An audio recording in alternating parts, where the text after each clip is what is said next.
In this next section of lessons, we're going to look at saving component selections within string attributes.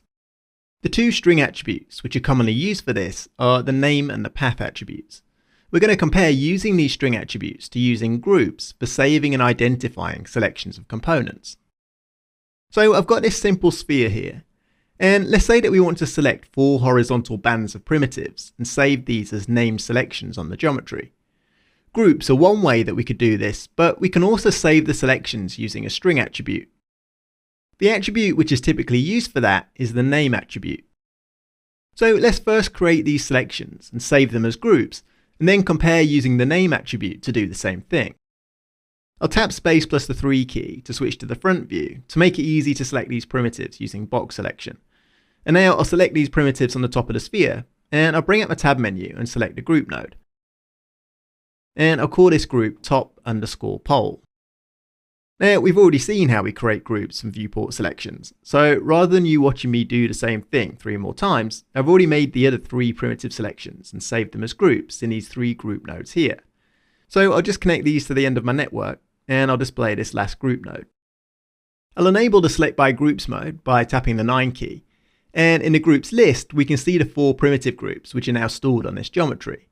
I've called these groups top_pole, top_mid, bottom_mid, and bottom_pole.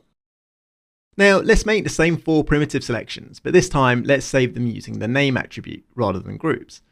So I'll come back up to the sphere at the beginning of this network, and I'll select these primitives on the top again, and I'll bring up my tab menu, and this time I'll start typing name, and I'll select the name node.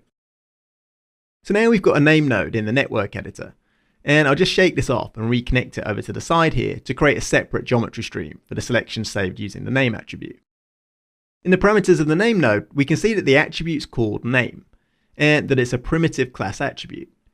In the group parameter, we can see that we're grouping primitive numbers 0 to 95. Below this, we have this name parameter, and this is where we enter the value for the name attribute.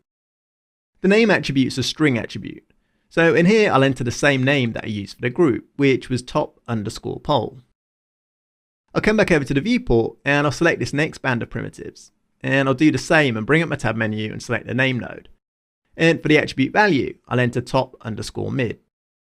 Now again, rather than watch me do this twice more, I've already saved the last 2 selections within these 2 name nodes here. So I'll just wire these into the end of my network, and I'll select and display the last one. Now in the groups list, we don't see any groups of course because I haven't saved these selections as groups. If I come up to the select drop down, here we can choose to select by name attribute.